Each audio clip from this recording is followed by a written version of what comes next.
오늘은 진정한 연합, 진정한 연합이라는 제목으로 말씀을 나누겠습니다. 참 우리가 살고 있는 곳에 많은 연합들이 참 필요합니다. 우리 가정 가운데서도요. 부부 간의 또 연합도 필요하고요. 우리 교회 이 공동체 생활 가운데서도 참 진정한 연합을 이제 필요로 하게 되어지는데 이 진정한 연합이 이루어지기 위해서 필요한 것이 무엇이겠습니까? 그것은 바로 내가 죄인이라는 것을 아는 것입니다. 이런 부부 생활이나 교회 생활에서 가장 문제가 되는 것 중에 하나가 자신의 옳음을 포기하지 못하는 것입니다. 내가 살아온 방식이나 나의 생각을 굽힐 줄 모르는 것으로 인하여서 문제가 발생하는 것이죠. 쉽게 말하자면 다른 사람의 다름을 이해하지 못하는 데서 비롯된다라고 볼 수가 있습니다. 어제 우리 이제 곽 권사님이 제가 옆에서 이제 점심을 먹고 있었는데 결혼에 대해 아주 중요한 명언을 이야기해 주셨습니다. 우리 권사님이요, 의도하지 않고 하신 말인 것 같은데 그렇게 권사님이 말씀하시더라고요. 이제 내가 바보가 되지 못해서 그래, 이제 그렇게 이야기를 하시더라고요. 여러분, 결혼 생활이 왜 힘이 듭니까? 서로 바보가 되지 못하고 천재가 되고 싶어 하기 때문입니다. 여러분, 바보 온달과 평강공주가 부부싸움 했다는 말 들어보신 적 있습니까? 없습니다. 그러면요, 우리가 한번 그런 의미가 되어야 될 것 같아요. 내가 자녀에게 정말 예수 그리스도를 위한 바보가 되어진다면 하나가 되어질 수 있지 않을까? 배우자에 대하여서도요, 내가 정말 바보가 되어진다. 예수님을 위해서입니다. 그냥 여러분 다 따라주는 걸 이야기하는 게 아니라 어제 우리 강혜찬이 그러더라고요. 밤에 저보고요, 아빠를 잘못 만났대요. 제가 참 어이가 없어가지고 왜 아빠를 잘못 만났는가 물어봤죠. 그랬더니 자기 전에 그 눈 감고 술래잡기 안 해줬다고 저보고 아빠를 잘못 만났다고 그래가지고요. 그래서 제가 아빠를 잘 만나게 그러려고 다시 눈 감고 술래잡기 한 2번 하고 잤습니다. 그래서 참 우리 강혜찬을 제3국으로 보낼 날이 머지 않았다라는 것을 진짜 아빠 귀한 거를 그런 데 가야 좀 알지 않을까, 이런 생각을 좀 해보게 되는 것이죠. 책 중에요, 그리스도를 위한 바보라는 책이 있습니다. 이 책은요, 데이비 케이프 목사님에게 예수님께서 이 말씀으로 부담을 주셨어요. 그것은 요한복음 13장 14, 15절인데요. 내가 주와 또는 선생이 되어 너희 발을 씻겼으니 너희도 서로 발을 씻겨주는 것이 옳으니라. 내가 너희에게 행한 것 같이 너희도 행하게 하려 하여 본을 보였노라. 이 성경 구절, 한창 남아프리카 공화국에서 성공적으로 목회 사역을 하고 있던 이 데이브 케이프 목사님에게요, 이런 부담을 주셨어요. 그것은 뭐냐면 길거리로 나아가서 사람들의 발을 씻겨주라는 그런 부르심이었다라는 것이죠. 그래서요, 이제 이 목사님이요, 결단을 하기 시작합니다. 그래서요, 십자가와 물통, 수건, 의자 등 20kg이 넘는 짐을 지고요, 3,000km를 걸어 다니며 세족 사역을 시작하였다고 합니다. 그 과정 가운데요, 많은 이들이 예수님께 돌아왔다고 합니다. 조직폭력배, 알코올 중독자, 한센병자, 시장, 군장성, 대통령에 이르기까지 깨어진 가정이 회복되었고 중독이 치유되었고 조직폭력배가 주님을 영접하며 그와 동행하였다라고 하더라고요. 이 책의 요지는 무엇이냐면요, 예수를 위한 바보로 살아가는 자는요, 세상의 평가보다 하나님의 뜻을 우선하는 사람, 손해를 보더라도 진리를 포기하지 않는 사람, 성공보다 순종을 선택하는 사람, 이해되지 않아도 십자가의 길을 걷는 사람, 즉 의도적으로 세상의 기준을 거부하는 사람이라고 하더라고요. 아주 쉽게 말씀드리면요, 아까 제가 말씀드린 것처럼 자신이 죄인임을 아는 사람입니다. 이 방탕한 선지자라는 책을 쓴 팀 켈러 목사님이요, 1907년 부흥에 대하여서 쓰신 내용이 저에게는 좀 몰랐던 내용이었거든요. 우리 1907년 부흥이라고 하면 어떤 것만 생각납니까? 사람들이 막 자신의 죄를 고백한 것만 생각이 나잖아요. 근데 이 책에 보니까요, 그런 내용도 있더라고요. 뭐냐면 그 이전에는요, 조선 사람들이 이 한국 그리스도인들이요, 은혜의 복음에 담긴 근본적인 진리를 받아들였지만 그 진리들은 일본인들을 용서할 정도로 그들 안에 깊이 스며들지 않고 있었다라고 하더라고요. 그런데 1907년에 어떤 일이 일어나게 되냐면 그때 그 부흥의 역사 가운데 있었던 사람들이요, 일본 사람들까지도 사랑하게 되었다라는 기록이 있습니다. 여러분, 진정한 부흥이 뭘까요? 내가 뼛속까지 죄인이라는 것을 깨달으면요, 사랑하지 못할 사람이 없는 것이에요.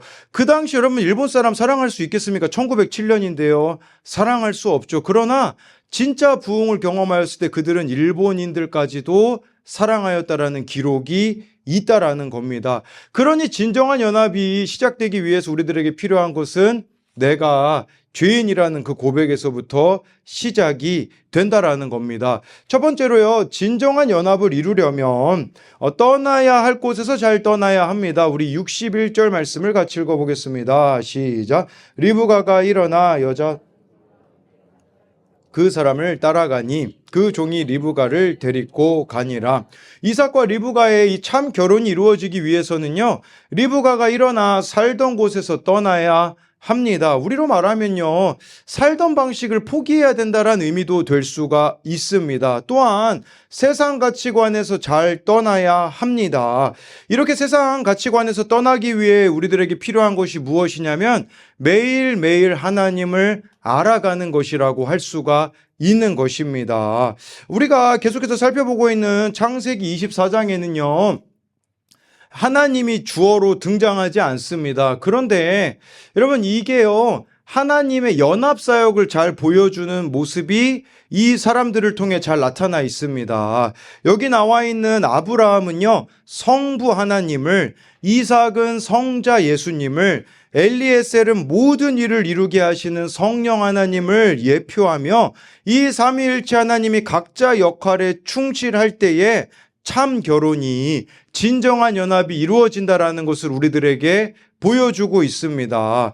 여기서 리브가가 그 사람을 따라간다고 하는데 그 사람은 바로 누구냐면 아브라함의 종 엘리에셀인데요. 이 엘리에셀을 리브가가 따라가는 모습을 우리는 성령을 따라가는 삶이라고 생각해 볼 수가 있습니다.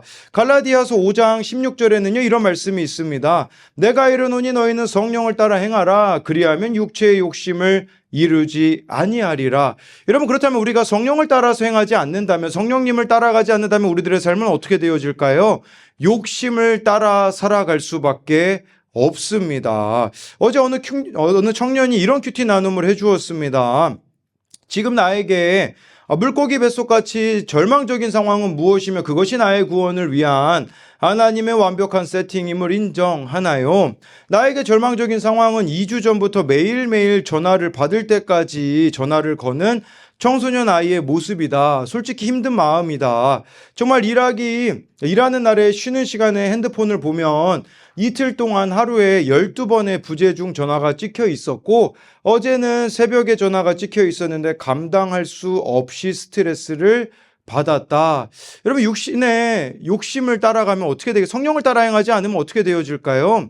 왜 이렇게 나를 힘들게 하는 거야? 이 정도까지밖에 생각을 못 하겠죠. 이 청년이요, 그 이후에 이런 고백이 나옵니다. 나도 청소년 시절에 다른 사람에게 전화를 받을 때까지 계속 걸었던 순간들이 있었다. 예, 그렇게 하면서요, 그 모습에 대해서 하나님이 내가 회개하기를 원하시는 그 하나님의 세팅임을 인정하게 된다라는 고백을 하였습니다. 여러분, 성령을 따라서 행하지 않으면요, 내 생각을 따라서 살게 됩니다. 그렇게 내 생각에 갇혀 살아가게 되면요, 자기만의 세계에 갇히게 되는 것입니다. 그렇게 되면요, 떠나야 될 곳들을 떠나지 못한 채로 시간 낭비, 물질 낭비를 할 수밖에 없으며 우리를 향한 하나님의 약속이 이루어질 수가 없는 것입니다. 그렇게 성령을 따라서 나의 안일함과 고집과 쾌락과 중독에서 떠나야 한다는 것입니다. 여러분, 성령을 따라 행한다라는 거, 자기만의 세계를 버리는 것과 동시에 나의 세상 가치관을 버리는 것입니다. 그렇게 여러분, 성령을 따라 행하는 사람을 통하여서 나타나는 특징이 뭘까요? 내가 변하는 자가 되는 것입니다. 이런 것들로 떠나지 못하게 되어지면 어떻게 되어질까요? 대상만 바꾸어서 똑같은 나의 모습을 보여주는 것입니다. 여러분, 결혼도 마찬가지입니다. 그 결혼 과정 속에서 내가 바뀌지 않으면 어떻게 될까요? 만약에 이혼을 했다고 하면요, 이혼 후에요, 대상만 바뀔 뿐이지 똑같은 결론에 이를 수밖에 없는 것입니다. 그러니까 성령을 따라 행하는 나의 변화가 이루어져야 된다라는 것을 여러분들에게 말씀을 드리는 것이죠. 그러면 이 말씀은요, 한편으로는요, 부모 입장에서는요, 자녀를 잘 떠나보내야 됩니다. 우리가 제일 욕심 생기는 대상이 누굽니까? 자녀들이죠. 우리는 성경을 너무 당연하게 받아들이는데 여러분 창세기 3장 23절 24절을 우리 같이 읽어보겠습니다. 시작. 아담이 이르되 이는 내 뼈 중에 뼈요 살 중에 살이라 이것을 남자에게 이러므로 남자가 부모를 떠나 그의 아내와 합하여 둘이 한 몸을 이룰지로다. 여러분 말씀을요 너무 당연하게 읽으시면 안 됩니다. 그 맥락을 읽으셔야 되고요. 질문을 던져봐야 되는데 좀 이 말씀이 이상합니다. 왜 이상하냐면요. 여러분 아담과 하와가 부모가 있습니까? 없습니다. 하나님이 창조하셨기 때문에 아담과 하와는요 부모가 없어요. 그런데 24절을 보십시오. 남자가 부모를 떠나 그의 아내와 합하여 둘이 한 몸을 이룰지로다 라고 나와 있는데요. 하나님이 창조하셨기 때문에 이들에겐 부모가 없는데 부모를 떠나야 된다라는 이 말씀이 여기 왜 나와 있을까요? 여러분 뭐 좀 삐뚤어지지 않게 들으셨으면 좋겠습니다. 어떤 분은요. 이 하와가 에덴 동산이 행복했을 거라고 하더라고요. 왜 그러냐면 아담이 부모가 없으니까 시어머니가 없잖아요. 그래서 이 하와가 에덴 동산이 정말 행복했을 거다. 뭐 이렇게 김양재 목사님이 한번 이야기하시더라고요. 아담과 하와가 부모가 없는데 왜 부모를 떠나 둘이 한 몸을 이룰지로다라고 아담이 말하고 있냐? 그만큼 자녀를 떠나보내기가 힘든 거죠. 아담과 하와가 자녀를 낳을 텐데 이 자녀를 떠나보내는 게 너무 어려운 숙제이기 때문에 지금 이 부부가 미리 다짐을 하는 거예요. 우리 나중에 자녀 잘 떠나보내자라는 것이겠죠. 그만큼 자녀를 떠나보내는 것은 너무나 어려운 일이라고 할 수가 있지만 저와 여러분들이 성령을 따라 행할 때에 잘 떠나보낼 수가 있다라는 것입니다. 2026년 표어가 여러분 구원을 위해 값을 치르는 한 해라고 잡은 것은 아브라함이 후손들을 위하여서 막벨라구를 은 400에 구입하는 대가 지불을 한 표어입니다. 저와 여러분들이 자기만의 세계에서 떠나야 한다라는 것은요. 구원을 위해서 살아가는 것입니다. 구원을 위해서 살아가게 되면 어떻게 되어질까요? 불편할 수는 있으나 그 어떤 사람이라도 가리지 않고 사랑하게 되어집니다. 제가 지난주에 어떤 청년하고 말씀 양육을 하는데 그 청년이 저에게 조심스럽게 이런 말을 해도 되는지 모르겠으나 목사님이 친구 같아요 라고 이야기를 하더라고요. 이게 무슨 말이냐면 이 청년에게는 너무 제가 이제 친근하게 느껴지는 것이죠. 그래서 제가 그 청년에게 해주었던 말은 무엇이냐면 나는 50대 분들과도 친구가 되고 있고 70대 분들과도 친구가 되고 있다라고 이야기를 해주었습니다. 왜 그러냐면요. 말씀 양육을 하다 보면요. 정말 하나됨을 경험하고 있기 때문입니다. 여러분 어떤 인생이라도 친구가 될 수 있는 그 비결은 바로 구원을 위해서 살아갈 때야만 가능하다라는 거죠. 여러분 저는요 10대하고도 친구로 살아가고 있습니다. 우리 곽주희에게 카톡이 왔어요. 저한테 자랑하려고 자기가 10km를 뛰었대요. 10km면 여러분 신종호 2바퀴거든요. 이 페이스가 6분이면 어마어마한 거거든요. 제가 봤을 때 우리 교회 여자분들 중에 제일 잘 뛰지 않을까. 이제 곽주희가 자랑하려고 저한테 이렇게 카톡을 보냈어요. 그래서 제가 어떻게 했냐? 저도 자랑했습니다. 그래서 저는 더 놀라운 기록을 보여주면서 목사님은 저 18km 뛰었다. 그리고 너는 6분 페이스지 목사님은 5분 40초 페이스다. 이렇게 이야기하니까 곽주희가 잠잠해지더라고요. 제가 왜 굳이 이런 자랑을 할까요? 지금 수련회를 데리고 가기 위한 빌드업입니다. 그래서 주희랑 잘 지내서 어떻게 하면 주희가 이제 수련회 잘 갈 수 있을까 이런 것들을 고민하는 것이죠. 여러분 성령을 따라 살아간다라는 것은요. 말씀을 따라 살아가는 거예요. 어제 아들들하고 이렇게 도서관 갔다가 오는 길에 우리 강혜찬이 갑자기 이런 말을 하더라고요. 한결이한테. 한결아, 우리 오늘 오후에 영화 보러 가잖아. 우리 회개하자 그러더라고요. 이게 무슨 말이냐? 금요기도회 때 아빠가 기쁜 일이 있으면 회개해야 한다고 했잖아. 우리 회개하자. 강한결이요 차에 오르면서 한술 더 떠서 이렇게 얘기합니다. 형, 우리 도서관에서 게임 재밌게 한 거 회개하자. 이렇게 이야기를 하더라고요. 그럼 말씀을 따라갈 때에 진정한 연합을 이룰 수가 있는 것입니다. 그래서 이것에 대한 적용 질문은요. 내가 떠나지 못하고 있는 것은 무엇입니까? 안일함입니까? 고집입니까? 쾌락입니까? 중독입니까? 결혼했어도 여전히 부모 그늘 아래 거하려 하지는 않습니까? 성령을 따라 행함으로 떠나야 하는 나의 세상은 무엇입니까? 두 번째로는요, 진정한 연합을 이루려면 말씀을 묵상해야 합니다. 우리 62절, 63절을 같이 읽어보겠습니다. 시작. 그때 이삭이 부엘라 헤로이에서 왔으니 그가 네게부 지역에 거주하였음이라. 이삭이 저물 때에 들에 나가 묵상하다가 눈을 들어보매. 네, 이 말씀 보면요. 리브가가 이제 이삭에게 올 때에 이삭이 어디서 왔냐? 62절에 보니까요. 부엘라 헤로이에서 왔다고 말씀해 주고 있습니다. 여러분, 이 부엘라 헤로이가 어디였을까요? 이것은요, 창세기 16장 13절 14절 말씀에 보면 나오는데요. 우리 같이 읽어보겠습니다. 시작. 하갈이 자기에게 이르신 여호와의 이름을 나를 살피신 하나님이라 하였으니 이는 내가 어떻게 여기서 나를 살피신 하나님을 배웠는고 함이라. 이러므로 그 샘을 부엘라 헤로이라 불렀으며 그것은 가데스와 베렛 사이에 있더라. 여러분, 이 장소가요, 아브라함이 자식을 낳지 못할 때에 사라의 여종 하갈을 통해서 이스마엘이 태어나게 되는데 그때 하갈이 교만해집니다. 그러니까 막 자기 주인을 무시하거든요. 교만해져서 집에서 결국은 쫓겨나서 광야에 가게 되는데 거기서 하나님을 만납니다. 그 하나님을 만난 곳을 부엘라 헤로이라고 말씀해 주고 있어요. 그럼 이 부엘라 헤로이라는 이 장소가 의미하는 것은 무엇이냐면 자신의 무능함, 자신의 전적 부패, 죄인됨을 고백한 곳이 바로 부엘라 헤로이였었다라는 것입니다. 그런데 여러분, 이삭이 지금 부엘라 헤로이에 갔다라는 건 무슨 의미겠습니까? 이 결혼은 나의 능력으로는 이루어질 수가 없다라는 것을, 자신의 무능력을 이삭이 고백했다라는 것입니다. 여러분, 우리에게도요, 이 부엘라 헤로이가 있어야 됩니다. 그것은 무엇이냐면 하나님의 은혜가 없으면 살 수 없다라는 그 고백이 우리들에게는 부엘라 헤로이라고 할 수가 있는 것입니다. 이 부엘라 헤로이에서 온 이삭이요, 63절에 보니까요, 묵상을 한다고 하는데 우리로 말하자면 이삭이 말씀 묵상을 하고 있다고 볼 수 있습니다. 평소에 그가 말씀을 묵상한다라는 게 무슨 의미겠습니까? 조급해하지 않고 결과를 통제하려고 하지 않고 하나님의 일하심을 신뢰하며 기다리겠다라는 것입니다. 조급한 마음 들지 않았겠습니까? 이삭이 결혼할 때 나이가 40인데요. 지금 이 시대에도 40대면 조급한 마음이 들 수 있겠지만 이삭 때는 더하지 않았겠습니까? 그런데 나 조급해하지 않겠다라는 거예요.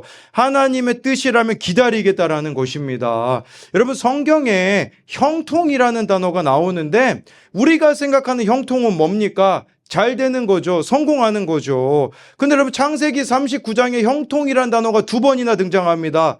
아이러니하게 어디 등장하는 줄 아십니까? 요셉이 이집트에 팔려갔을 때. 그리고요, 또 형통이란 단어가 언제 등장하냐? 요셉이 감옥에 갔을 때입니다. 여러분, 형통이라는 것이 무엇인지 아시겠습니까? 그것은 무엇이냐면 비록 내 환경은 갇혀 있는 것 같지만 그 갇힌 환경을 통하여서 여전히 하나님의 뜻이 이루어질 것을 요셉이 믿었다라는 것이죠. 여러분, 이삭도 지금 형통을 누리고 있는 것이 무엇이겠습니까? 물론 지금 40대에 결혼 못하고 있는 거 세상적으로는 형통이 아니겠죠. 그러나 이 이삭이 부엘라 헤로이에서 자신의 죄인됨, 무능함을 고백하며 하나님을 붙잡는 그것이 형통이라는 것입니다. 그런 의미에서 저와 여러분들에게 형통이 무엇이겠습니까?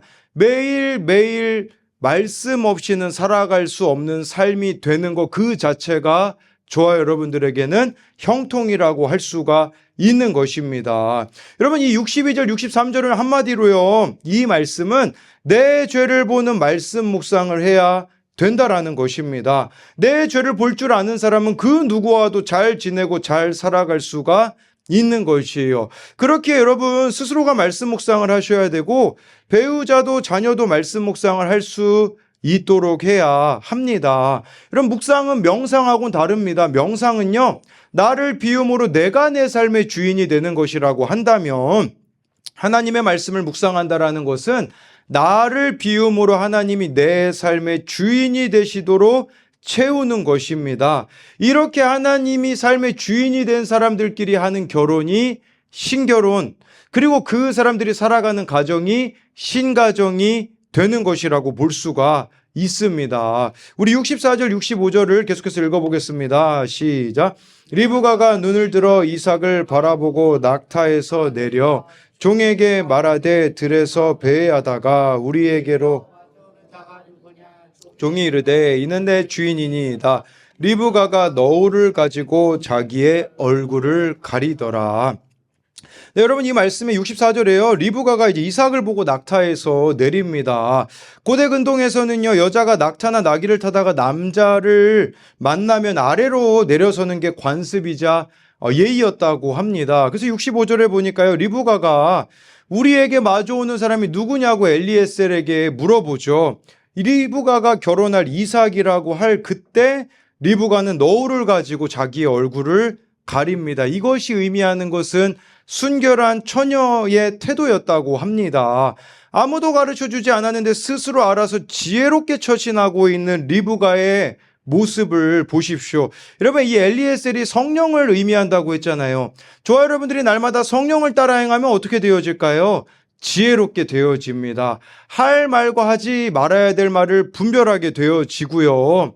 예, 그리고 때에 맞는 순종을 할 수 있게 됩니다. 제가 어제 큐티 했는데 큐티 내용이 무엇이었냐면 그 큐티 적용에 오늘 신방해야 될 분을 신방하겠습니다 라고 했거든요.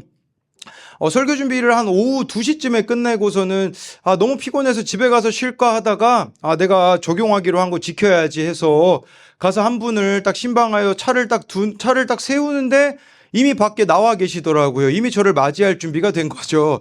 네, 사실 뭐 그런 의미는 아니고, 네, 이제 식사하시고 잠깐, 숨 쉬러 나오신 거더라고요. 네, 그러는데, 제가 그분을 만났는데요. 그분 만나서 이런저런 대화를 하는데, 진짜 가기만 하면요, 지혜가 생기더라고요. 그분이 저를 보자마자 그러더라고요. 목사님, 눈에 다크서클이 생기셨네요. 그러더라고요. 그래서 제가요, 이때가 또 타이밍이에요. 힘들지만 왔다라는 것을 온몸으로 보여줘야 되거든요. 그래서 제가 너무 피곤한데 형 보러 왔습니다. 이렇게 이야기를 해주었어요. 대화를 나누니까요, 제가 생각지도 못한 데까지 진도가 나가더라고요. 그건 뭐냐면, 형, 우리 2월 5일부터 7일 우리들 교회 청년 수련회를 같이 가자고 원주 오크밸리라고 딱 이야기를 했거든요. 그 원주 오크밸리가 그 다음 대화로 이어질 줄은 제가 생각도 못했습니다. 왜냐면요, 이 형이 그러더라고요. 저보고 그 오크밸리 잊을 수 없는 장소라고 하더라고요. 예전에 일할 때 그 미술 관련된 일을 할 때 그 오크밸리에 모든 방에 액자를 자신이 달았다고 하더라고요. 그때 죽을 뻔한 장소가 오크밸리였다라고 이야기를 해서 우리 이제 다시 그곳에서 살아나러 가자고, 이제 2월 5일부터 7일 같이 수련회 가자고 이렇게 이야기를 드렸거든요. 뭘 이야기 드리고자 하는 거냐면요, 성령을 따라 행하면요, 할 말도 생기고요, 어떻게 나아가야 되는지도 그때그때마다 하나님께서 인도해 주신다라는 거예요. 지금 지혜로워지고 있는 이 리브가의 모습을 통해서 우리가 볼 수가 있다라는 것이죠. 우리 계속해서 66절, 67절을 읽어보겠습니다. 시작. 종이 그 행한 일을 다 이삭에게 아뢰매 이삭이 리브가를 인도하여 그의 어머니 사라의 장막으로 드리고 그를 맞이하여 아내로 삼고 사랑하였으니 이삭이 그의 어머니를 장례한 후에 위로를 얻었더라. 그럼 66절에요. 종이 그 행한 일을 이제 이삭에게 다 이야기합니다. 이삭이 리브가를 그의 어머니 사라의 장막으로 드리고 맞이하여 아내로 삼고 사랑하였다라고 나와 있거든요. 여러분, 여기서 사랑이라는 단어가 어디에 등장합니까? 아내로 삼고 다음에 등장합니다. 여러분, 우리는요, 뭐 결혼 전에 보이는 모습 가지고 상대방을 온전히 사랑할 수 있을 거라고 생각을 합니다. 제 아내가 저보고 속았다고 하더라고요. 뭐라고 이야기하냐? 저는 외향적인 사람인 줄 알았는데 내성적인 사람인 걸 보고서는 아주 크게 속았다고 그런 이야기를 저보고 하더라고요. 여러분, 중요한 것은요, 제 민낯이 결혼 이후에 드러났잖아요. 결혼 전에는요, 다 속일 수 있습니다. 그런데 진짜 사랑은 어디부터냐? 결혼 후부터라고 말씀해주고 있어요. 결혼 후에 우리의 모습이 어떠합니까? 있는 모습 그대로 드러나는 그 지점부터 사랑이 시작되어야 된다는 뜻입니다. 여러분, 이삭이요, 어머니가 37살에 이제 사라가 죽었잖아요. 지금 40살이거든요. 이 67절이 의미하는 게 뭔지 아십니까? 3년 동안 이삭이 우울증 환자였다라는 뜻입니다. 우울증 환자인 이 이삭을 리브가가 들어가서 사랑하게 되었다라는 게 무슨 말이겠습니까? 이 이삭의 민낯, 우울증인 모습 그대로를 사랑하니까 어떤 일이 벌어집니까? 67절 마지막에 위로를 얻었더라. 여러분, 우리는요, 상대방의 민낯을 사랑하지 못할 이유라고 단정 짓습니다. 그런데 이 말씀을 통해서 우리가 알아야 되는 것은 상대방의 민낯을 그대로 사랑하는 것이 하나님이 우리에게 허락하신 진짜 사랑이라는 것이에요. 우리는요, 사랑하지 못할 이유들을 너무나 많이 나열합니다. 배우자가 이렇기 때문에 나는 사랑할 수 없다라고 말하지만 오늘 말씀에서 뭐라고 말씀합니까?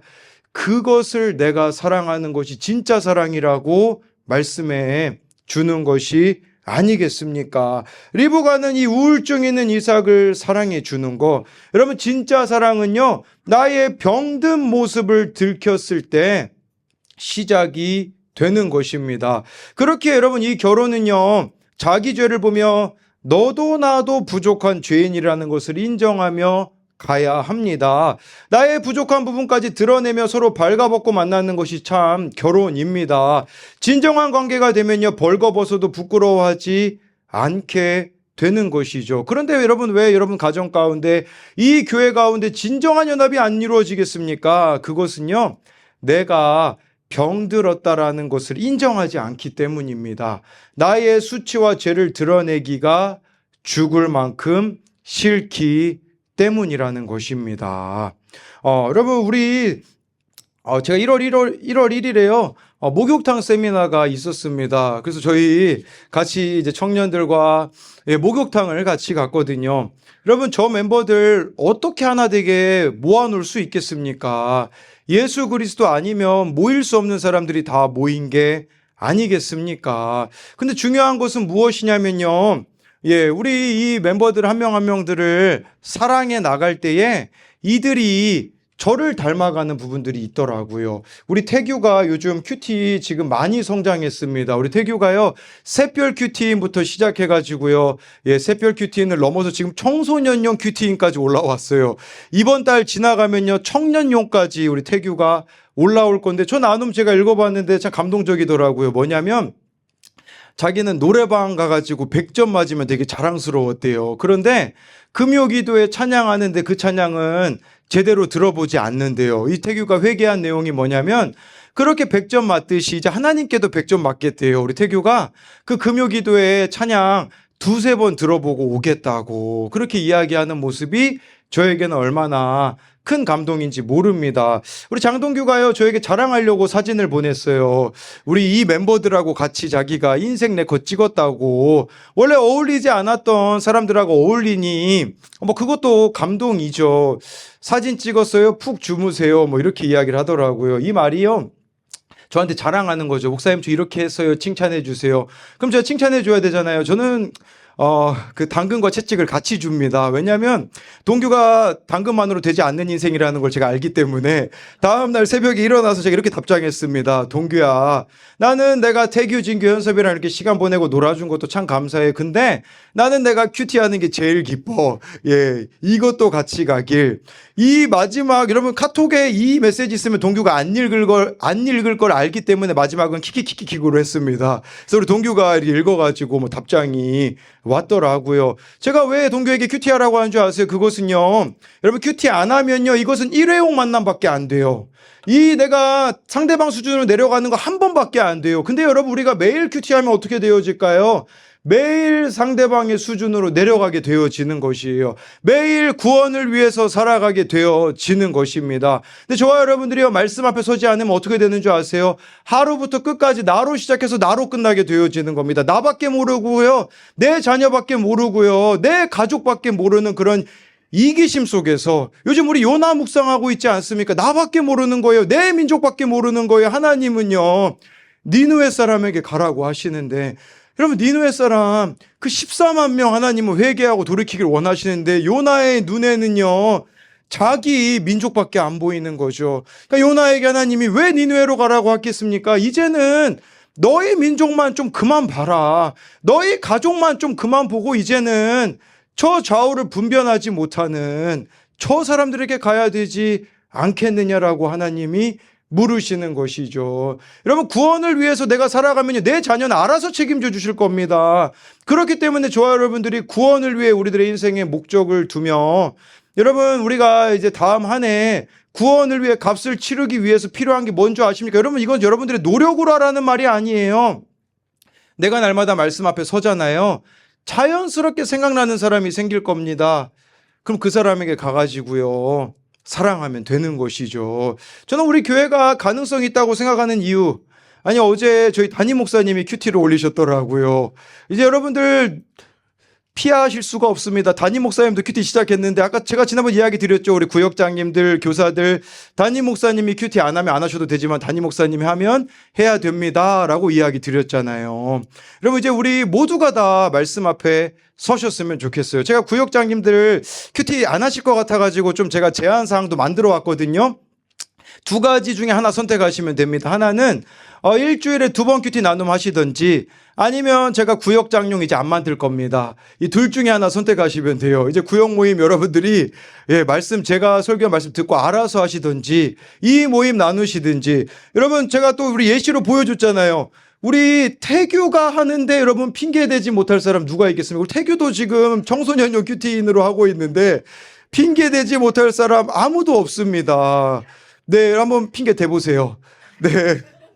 핑계 대보세요. 우리 태규도 지금 큐티 이렇게 꾸준히 올리겠다고 하는데, 네, 우리 태연이가 아주 극히 찔려가지고 기침 많이 하고 있는데, 네, 여러분, 핑계 댈 만한 사람은 아무도 없다라는 것을 기억하심으로써 우리 모두가 다 정말 구원을 위해서 값을 치르는 우리 한 사람 한 사람이 되었으면 좋겠습니다. 전 여러분들의 그 불편한 표정이 너무 마음에 듭니다. 왜냐하면 그게 말씀이 임하는 거기 때문이에요. 여러분, 말씀은 불편함으로 임하는 것입니다. 그래서 불편하다고 하시더라도 정말 이렇게 같이 말씀 묵상을 하시고, 모두가 다 여러분 또 구역 모임에 속하셔야 됩니다. 구역 모임에 속하지 않고서 어떻게 우리가 자신의 민낯을 드러낼 수가 있겠습니까?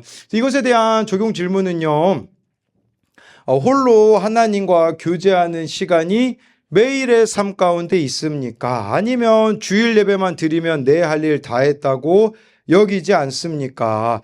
아프다고 병들었다고 배우자를 무시하고 버리려 하지는 않습니까? 나도 아프고 병들었다라는 것을 인정합니까?